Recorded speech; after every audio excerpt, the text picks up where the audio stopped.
ভারতীয় জনপ্রিয় web series মির্জাপুরে Zarina চরিত্রে অভিনয় করে ব্যাপক পরিচিতি পান অভিনেত্রী অনুংশা বিশ্বাস। কিন্তু পর্দায় সেই আবেদনময়ী চরিত্রের অভূতপূর্ব সাফল্যের আড়ালে ব্যক্তিজীবনে তাকে শিকার হতে হয়েছে মারাত্মক মানসিক হয়রানি ও অশালীন অভিজ্ঞতার। সম্প্রতি এক সাক্ষাৎকারে সেই তিক্ত অভিজ্ঞতার কথা তুলে ধরে নিজের ক্ষোভ ও আক্ষেপ প্রকাশ করেছেন এই তারকা।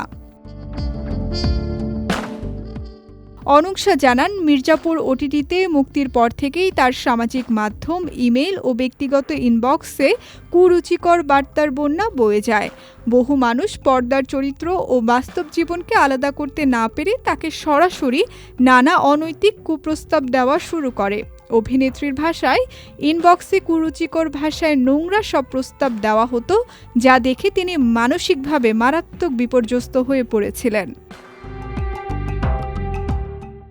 নিজের কাজ শতভাগ সততা ও নিষ্ঠার সঙ্গে করার পরও কেন এমন অশ্লীল আচরণের মুখোমুখি হতে হলো, এই প্রশ্ন তাকে কুরে কুরে খেত।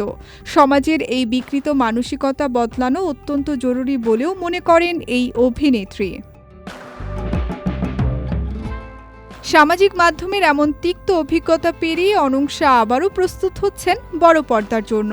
খুব শিগগিরই মুক্তি পেতে যাওয়া মির্জাপুর দ্য মুভিতেও আবারও সেই আলোচিত জরিনা চরিত্রে দেখা যাবে তাকে।